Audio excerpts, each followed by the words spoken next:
We were not in touch for a while. A message. Haven't spoken to you in a while. Just checking in to make sure you are okay. There is a dress hanging in a photo studio somewhere in Oregon, and it costs $140. It is not particularly heavy. It has mesh side panels the size of playing cards, a racerback cut, striped tape running along the trim, and a shade of blue that Nike, in its own product catalog, calls Old Royal. It is the dress Alex Eala will walk onto the courts of Flushing Meadows wearing later this month. Right now, in the second week of August, that dress is doing something strange. It is being studied, photographed, reposted, screenshotted, and sent between group chats in Manila and Quezon City and Cebu and Toronto and Los Angeles and Dubai. A piece of polyester and elastane has become, for about 120 million people counting the diaspora, a small national event. And the reason it has become that is not entirely, or even mostly, about tennis. It is about what a country does when one of its own is finally handed something that looks like a flag, even if the company that made it never used that word. To understand why this dress matters, you need two facts from the past 10 days. First, on August 3rd, the WTA released its updated rankings, and Alex Eala entered the top 20 for the first time in her career, at world number 20, the first Filipina in history to sit in that room. Second, she got there because 6 days earlier in Washington, D.C., she won her first WTA singles title without any margin of comfort, beating Young Chinwon, Leylah Fernandez, Alina Svitolina, Naomi Osaka, and Jessica Pegula in succession, every one of them a Grand Slam finalist or a current top 10 player. The last woman to defeat the top 3 seeds on the way to a title was Barbara Krejcikova at Dubai in 2023. That is the tennis behind the dress. Now, the dress itself. Here's the thing the headlines say, and here is the thing they don't. The word being circulated online is custom, a custom kit, a custom drop, a custom Nike design for Alex Eala's US Open debut in her new ranking bracket. And Nike has, in fact, unveiled the exact garment she will wear in a colorway that fans are treating as unmistakably Filipino. But if you read carefully, and this is where honesty starts to matter more than momentum, the Nike Court Slam women's tennis dress in Old Royal is not, strictly speaking, custom designed for her alone.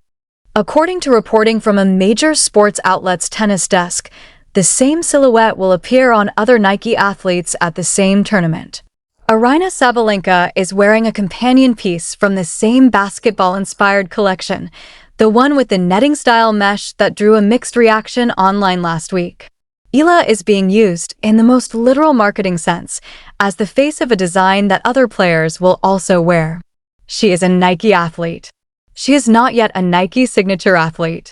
There is a difference, and the difference is the entire story, because what Nike has done here, whether the company would phrase it this way or not, is release a garment through the person most likely to make it mean something. That is not a scandal. That is not exploitation. That is corporate marketing behaving exactly as corporate marketing behaves. What is genuinely interesting is what happens next, because a country has looked at a generic dress in Old Royal blue and started filling in the meaning the company didn't print on the tag. And that, in the history of every athlete who ever became bigger than their contract, is usually how it begins.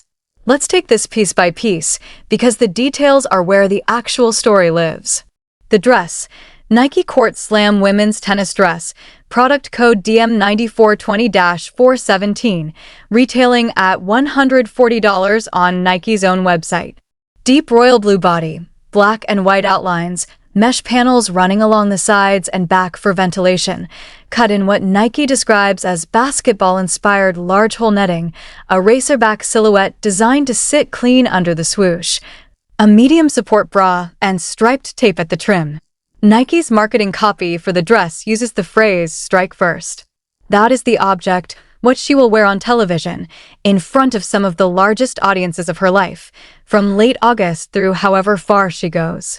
The timing, this kit reveal did not arrive at a random moment on the calendar. It arrived the same week she debuted in the WTA Top 20. It arrived 6 days after she lifted her first tour trophy. It arrived 2 weeks before her second ever main draw appearance at the US Open. Nike did not stumble into this window.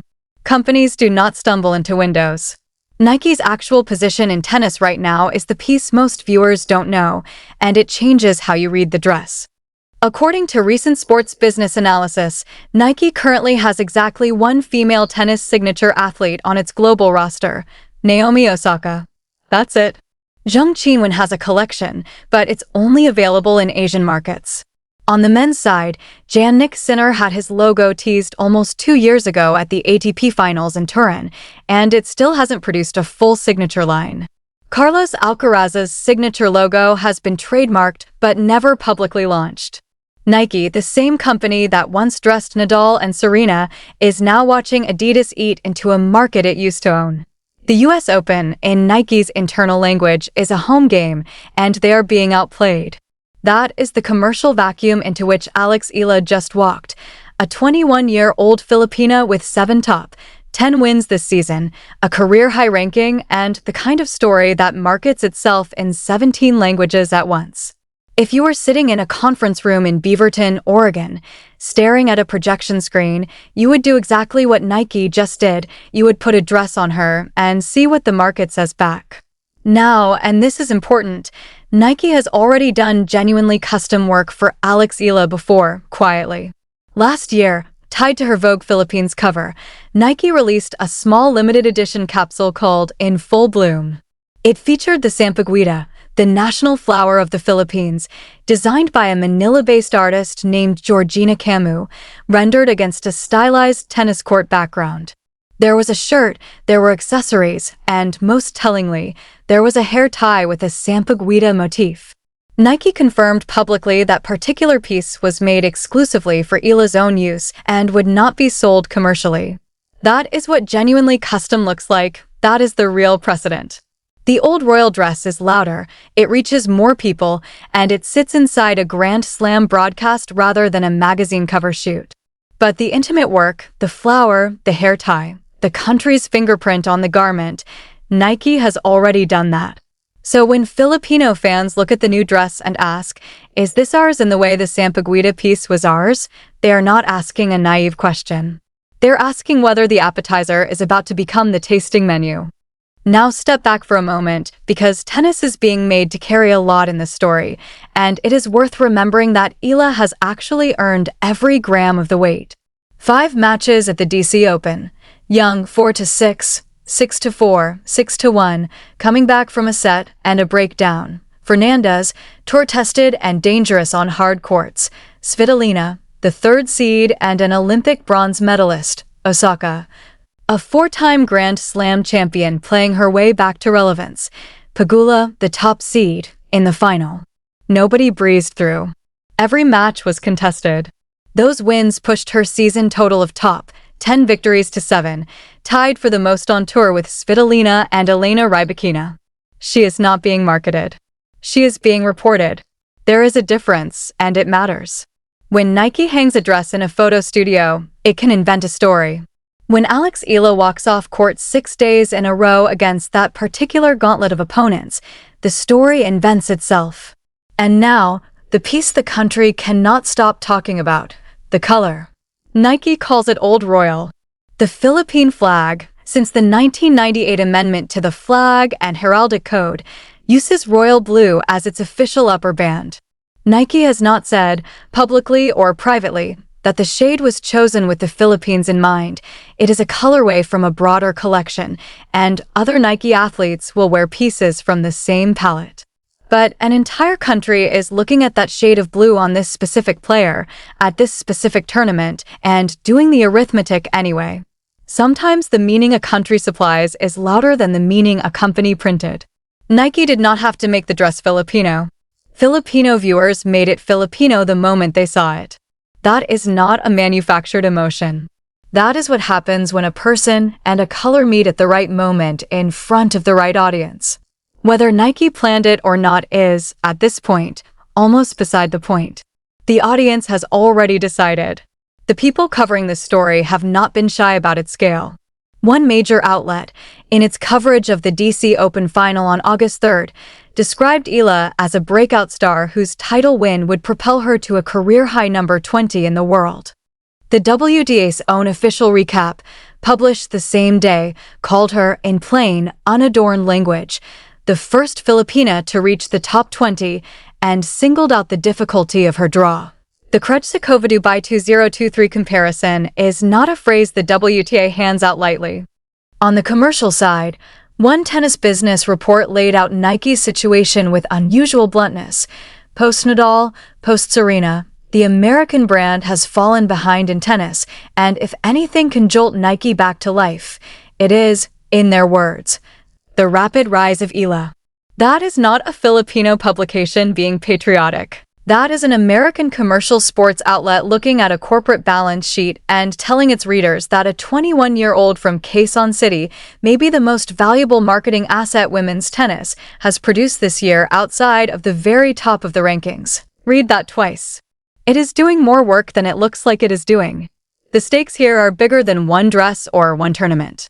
The Philippines is a country of roughly 114 million people, with a diaspora of another 10 million spread across the world, and until very recently it had no meaningful modern presence in professional tennis.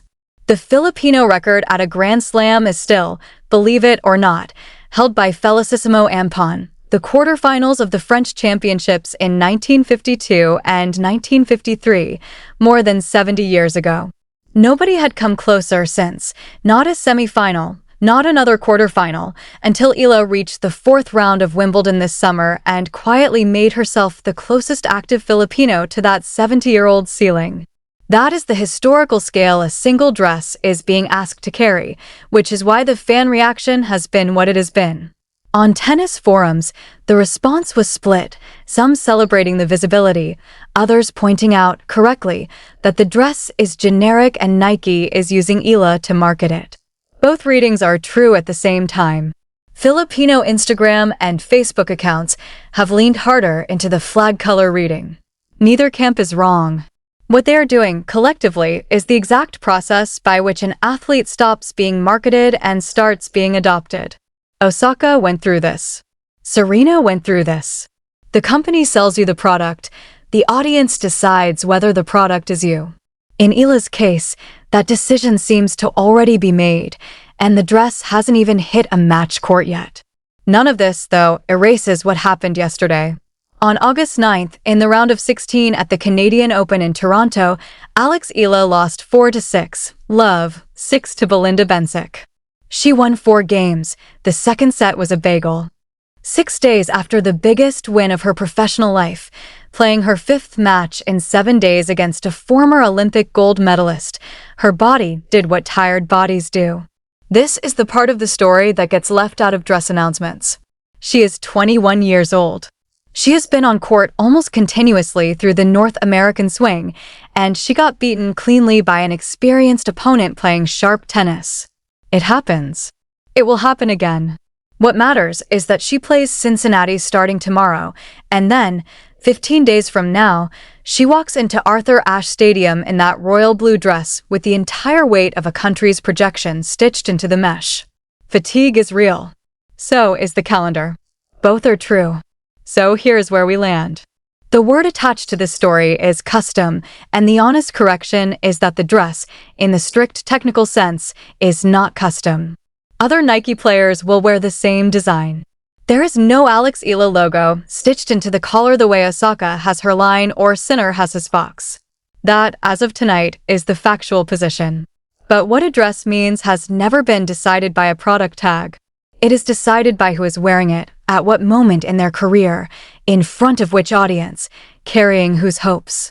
And what Alex Eala represents, walking onto a hard court in New York later this month in Nike's old royal blue, is not a signature line. It is something older and more useful than a signature line, proof of concept for a country that had never, until now, been given evidence that it belonged in this particular room. The Sampaguita hair tie was the private version of that promise.